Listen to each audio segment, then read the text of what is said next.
Hey everybody, it's Oscar here trying to come in to give you another recording this week from one of my onboarding clients that had a particular question about marketing contact statuses and non-marketing contact statuses in their Hubspot account.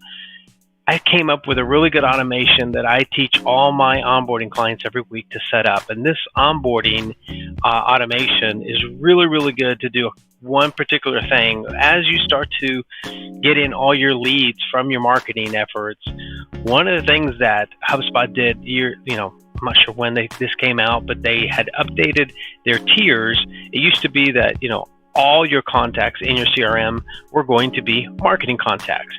Now they've divided it into two buckets. One is marketing, one is non-marketing contacts. And what that means is in your database, there are going to be contacts that come into your lead status, but they're going to go dormant. So how do we get those removed from a marketing status to a non-marketing status? We're going to do that with this automation. I'm going to show you here on the next screen. So check it out. I hope you like it, and we'll see you in the next screen. Okay, so I wanted to show you the screen here where I'm going to set this up in our test environment. So one of the things I just go through on all my workflows is I go in and I give this a name. My clever name is non-engaged marketing status workflow. Okay, so something like that. We can give them descriptions there as well later. But what I want to do, and the question I've been asked before, is to set these automations so that it can catch those marketing leads that you're not getting any engagement in. So my criteria in this fictitious environment is going to be anyone who has not opened my more than 3 marketing emails. So where we go to do something like that, at least to kind of look at that criteria. And again, it doesn't have to be marketing. It could be that maybe you send out a campaign or something that you're hyper focused on some type of behavior for marketing. It could be going to a landing page, fill out a form, whatever it is that your criteria is for an engaged lead.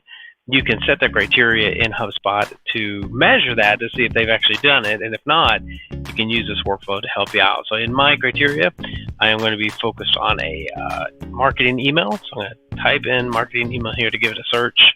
I'll go to numbers, marketing emails open, and I'm going to set that as equal to 3. Is less than or equal to 3. This tells me that whoever has only opened 3 of my marketing emails in any time, if it's just 3 only, because this could be that I've got a high cadence of emails. I've got some going out every week, and if they've only opened 3, it just kind of tells me they're probably not engaged. 3 or less, right?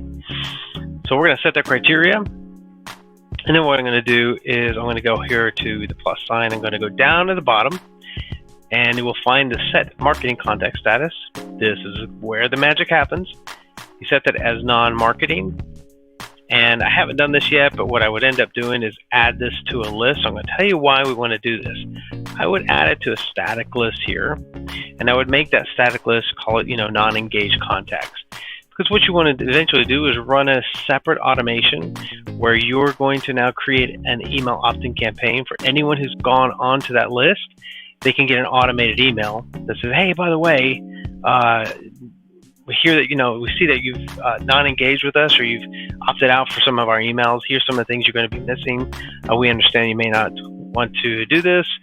Here's a link in the email to click back in and to opt in.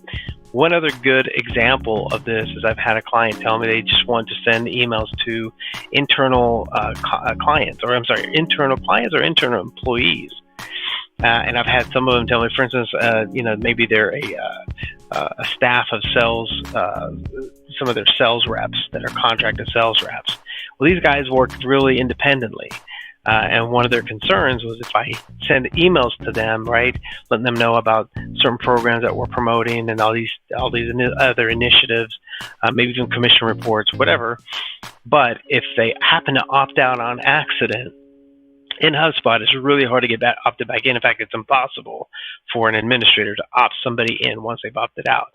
We're going to want to, set up maybe not one or several emails that said, hey, you opted out. By the way, I don't know if you remember this, but you opted out. You got to get back in to get all these emails. So that's one reason why I would set this up. So hope you like this workflow for the way it's set up.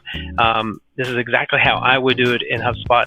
And then again, make sure too that the criteria that you set up in re-enrollment, if you look at the criteria here, one thing I forgot to mention is this re-enrollment criteria. Make sure that if this is something that will happen more than one time, that you do click that you will allow that contact to go in and out of this enrollment, so that it is something that's constantly going to be listening for, and it doesn't limit those people to be enrolled in this. So that's exactly how. And so there you have it. That's the workflow that I would set up for a couple of these scenarios that may come up in terms of how to manage marketing and non-marketing contact statuses in your HubSpot portal. Again, if you've got any questions, anything that you want to address about your HubSpot portal, this is you and me talking about us doing this onboarding together. If you haven't onboarded with us, feel free to connect with me on LinkedIn. Like and subscribe. Again, this is a channel where I submit all of my work towards questions that I get on onboarding, but you're welcome to comment on those. Thanks for joining. We'll talk to you soon.